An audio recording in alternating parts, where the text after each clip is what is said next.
you send your information to? I mean, just think about your business and who are you reaching out to? There's marketing efforts, there's sales efforts, there's customer service efforts. All of those customer emotions and data all live within the CRM. For you to be a successful thought leader, you need to be somebody who is thought of when people think about your subject. At Growth, we strive to do great business with companies who do great business. And once again, welcome, and everybody, thank you guys for joining us. Really excited to have you guys here.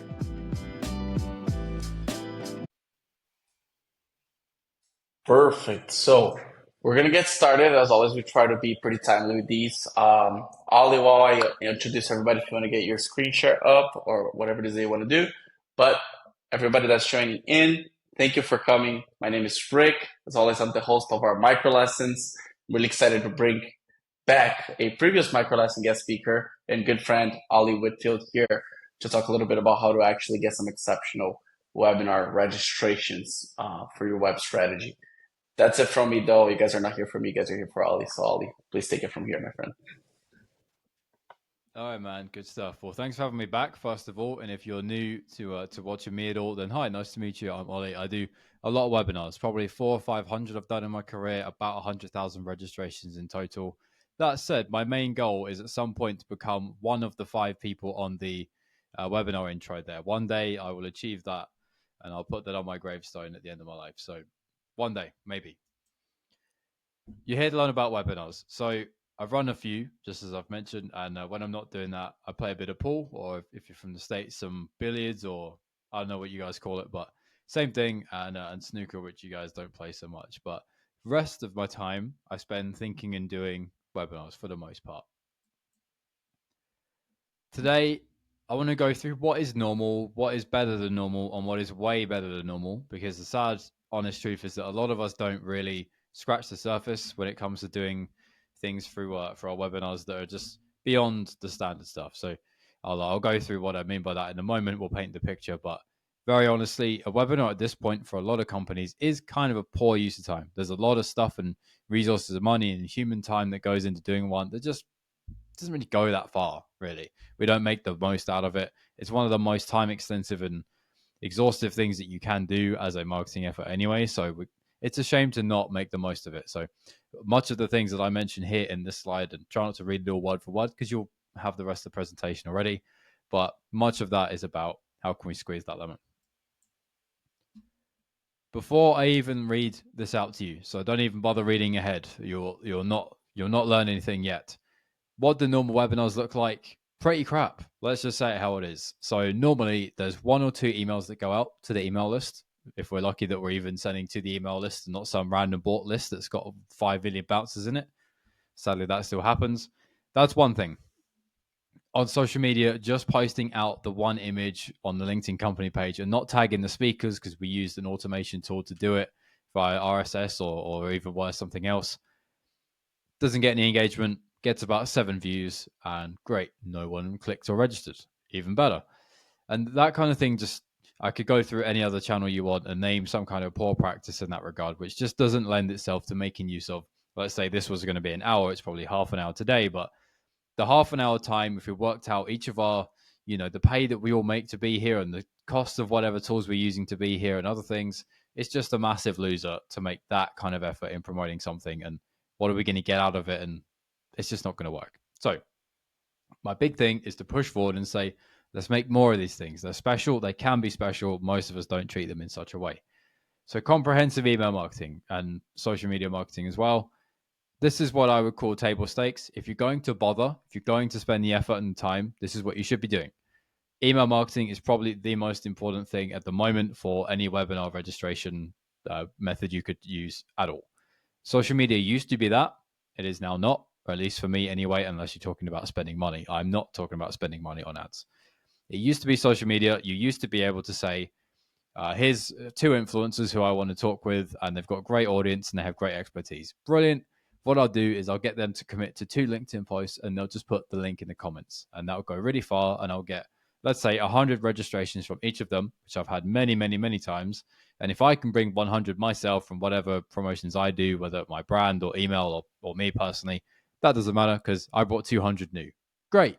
As long as they're the right profile and they bring the right people, we're happy. That's now not the case. You could probably get 30 from that same 2 people who could get you 100 previously. That is a big drop off. So why I say email is so important is it's the one place that you can really control what you're doing. Email list size and those kind of things, yes, of course they decay, but there's other ways that you can keep your email list alive. An email list is probably the one thing that if I was co-marketing something with another business from, that's the one thing I want to know the real strength of that email marketing and what kind of commitments I can get from them to use that, because that's the biggest driver they've already got. Whether a brand or a person has got 1 million followers, but they get a small, tiny percentile of that in reach, or 100K in their list and a certain amount of that open and a certain amount click, I'm going for the list because I know that that's more reliable. So I normally do, how many emails do you send? I normally do 2 or 3 in a month. And if we've got a newsletter in between that period of time, great, it can go in there too. I don't do less than that. I don't do more than that, unless we're doing a very long protracted build up for any reason. I haven't really done that very often, but to go less than that, I think you're kind of not, again, making the real effort that the cost of doing this webinar and doing the time that the webinar takes, you're kind of missing out on that. So I always do at the least 2, usually 2. And if you get space for 3, then great. But sometimes our email calendars are kind of busy. What do they say is a different topic. I like to have different styles of writing. So I always have at the top of my email, I probably should have put an example in the deck here, but picture this at the top, just like where you have comprehensive marketing here, a big header image, just like the one you'd see on LinkedIn when you scroll past and you see my post with me and Rick and the title and the date, right? So you see that at the top. This is your email. And then where we have email marketing here, that's my my attention grabbing hi name, brilliant, as everybody does. And then in my green text is a couple of short summaries which talk about the benefits of coming and what you're going to learn. I center everything about what are you going to learn, because otherwise you're probably not going to bother coming. And if you're not going to learn something, I don't know what you'd bother coming for. And that's pretty much it. It's one screen. I didn't change slide, and that's it. Sometimes I like to bend my second email into a different writing style just because I like quite succinct communication. I find that works better, but I cannot actually do that myself because I use too many words. As I'm speaking aloud, I'm doing the same thing. So then my next email, I'll use bullet points just because it's different and different people have different communication styles. I don't want to force everyone to consume my style because it's not going to meet for everybody. So if I have to kind of have that blended, it sounds like a small thing, but it is important. And when do I send them? Usually, I've realized I spent quite a long time on this one slide. Usually I do 2 weeks before and 1 day before. I like the 1 day before just because people kind of forget. And if it's too far in the future, they don't really know it's real. It's just forgotten about. And if it's the day before, they might be free. So there's a balancing act of that you could experiment with in and around the week before. But if you're promoting too far ahead, it's kind of too far down the road. It doesn't matter. It's just a webinar. So it's going to be 30 minutes or an hour. It's not like an in-person event where they've got to book travel. It's that sort of thing you expect to have to worry about a longer period of time in advance. A webinar, you kind of don't. So I try a bit of both. You're covering both reasons there. Social promos, how many times? A big thing to do here. Now, growth and my buddies here are very good at this. Very, very, very good. And I use them in my examples of any deck that I've ever made all the time. Post a few times, but you want to have a different image. So, for instance, this slide deck is white with some yellowy orange and some green. Cool. That looks great on LinkedIn dark mode. And as I'm here in Riverside as we record this and broadcast this, Riverside is dark black. So this is really standing out on my screen. This is popping into my face. On LinkedIn light mode, it doesn't at all. You can hardly see this. It's too light. The colors don't stand out. So on the other side of it, I actually use LinkedIn dark mode myself. Just I'll get a migraine if I don't. So this, if this is a promo image, does stand out because of the background, because of the colors. So to cover yourself in both bases, because basically 50-50, some people are going to see it, some people aren't. And not everyone's blessed with having a brand color that's bright red. Just not how it is. So have the inverse of your color palette here. So for instance, why couldn't this be, as well as the color version it is, a black background with white text and a green banner with yellow text at the top? For instance, I just made that up. You could make it look better, but you get the point. Have a duplicate version, and then you can use both of them as different social posts. So it's not the same thing once a week, every week, for 4 weeks that I've seen 4 times and I didn't register for. At least if it looks a little bit different, I'm going to see it twice. So that definitely helps. On the website, you have fairly limited options, to be honest. You can put this in your resources section because it is a resource. So put that up there. The only one thing is you'll kind of be updating it once it's, if you're doing it before it's actually occurred, the date, then you've kind of got to update it afterwards. It's not a big deal. It's not that difficult, but that's kind of more admin work. So you could just do it after the fact if you'd like to. That's okay. A pop-up on the website is pretty normal. Just something that's, if somebody's been on the site for X amount of time, maybe on certain pages, great. Do a little pop-up. Most common, a navigation bar pop-up at the top, just a small little hello bar, probably about this fat, about an inch deep at the top of the page, and it just says, on this date, new webinar, register here, right? The only thing I didn't put in here was a live chat pop-up, but I've seen that work in pretty small doses. It hasn't really transformed anything, in my opinion, that I've seen. Maybe other companies and other markets, they'd see better results, but worth saying. Biggest thing you can do, though, and I did say guests and social media is kind of difficult. Involve your guests. It doesn't really matter how many registrations I drive, because if they're the same 25 people every single week, who cares? Unless somehow one of them becomes a sales opportunity, what about the other 24 for the next 10 months? So what? So I need new people all the time. And if one of them unsubscribes, one of them leaves and gets a new job, I'm now at 23 people, and I've got even less odds. So I need new people all the time. And that's a big thing that I've always aimed for in my webinars. So I have to involve speakers and other companies. Have to.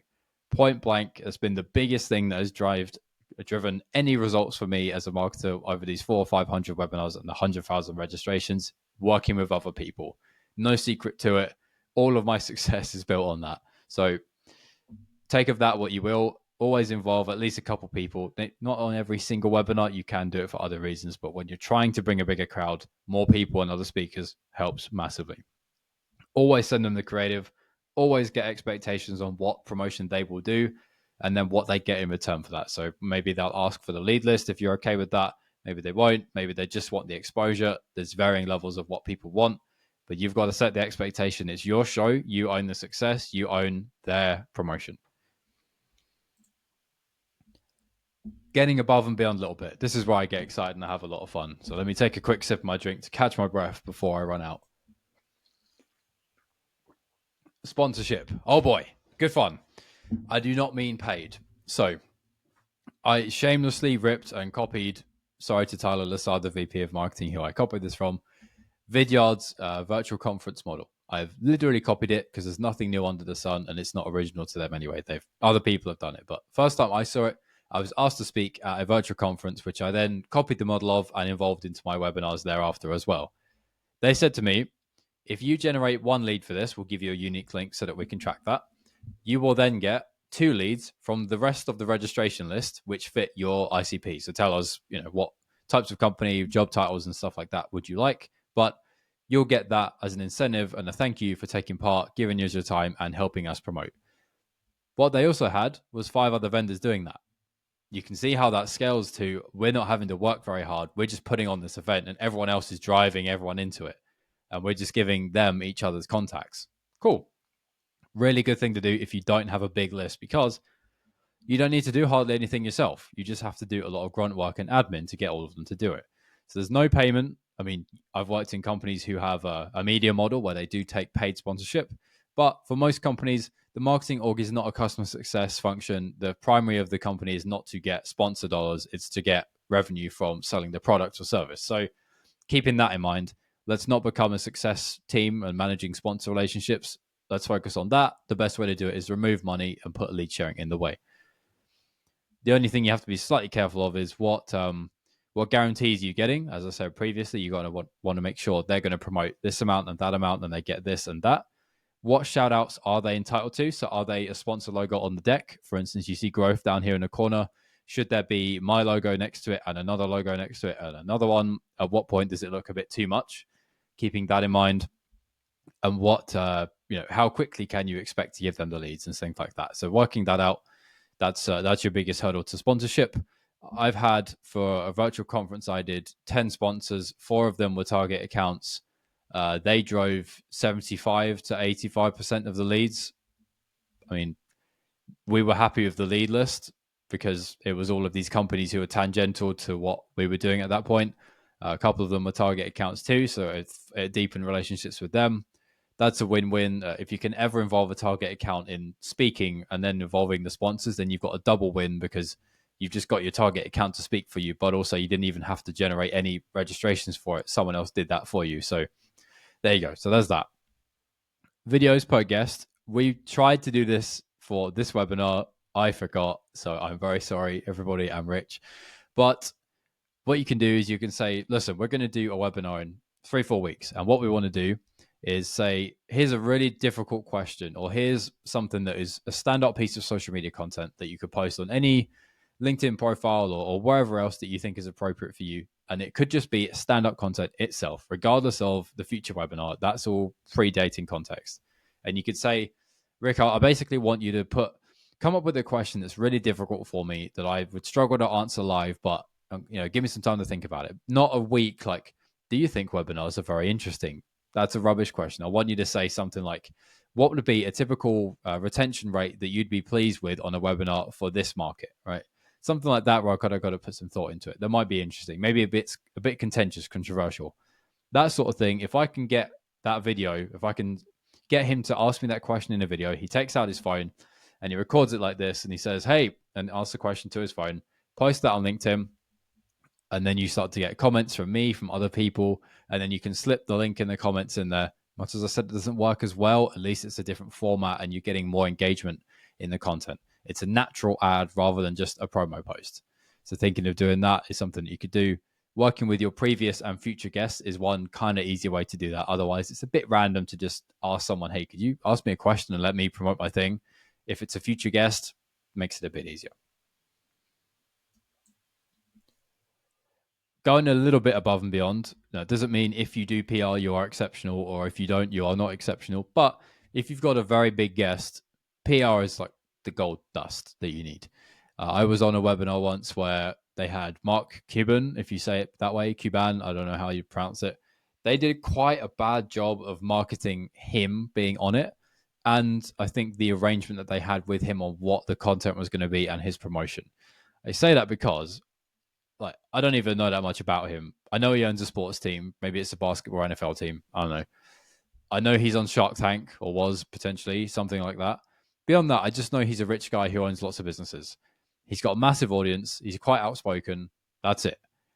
What they did in the content was they allowed him to just come on and talk about anything. They had no host. So it's just him, like live in a session, just sat there with loads of people asking loads of questions.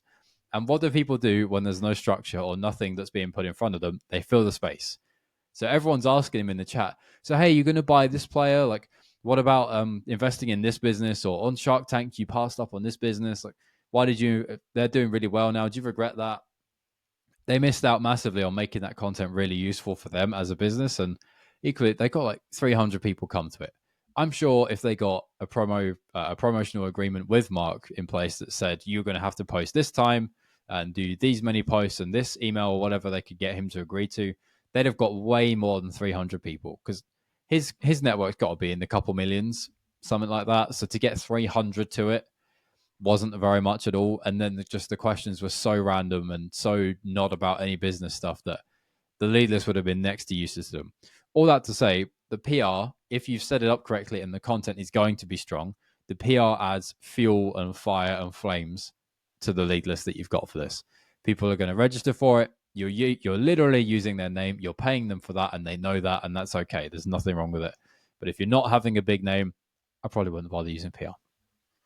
An announcement video as well, if you're doing something like that, or even just a bigger scale event where you've got some sponsors maybe, that could be good fun too. Now, I don't usually follow the Diary of a CEO podcast, Stephen Bartlett's one, but the best example I could give you is go onto his Instagram and you can see every podcast episode that they put out. They have this kind of movie trailer kind of thing, an announcement video of this person's coming out today or tomorrow, that sort of thing. It's hyper edited. It's very kind of tense. There's a lot of drama. There's a lot of like sound effects and things like that. They master this thing where it'll be Rick saying, the biggest thing that I ever learned in business was, and then they hear this sound effect of like a sword going shing, and it cuts to the next bit. And you want to know what his biggest regret was, and you don't know until you listen to the podcast. They've mastered that. So I mean, something like that. You can put that out, boost that post potentially as well if you want to put some ad money behind it. That's a nice thing to do. That's kind of extra. Not many people even bother going that far.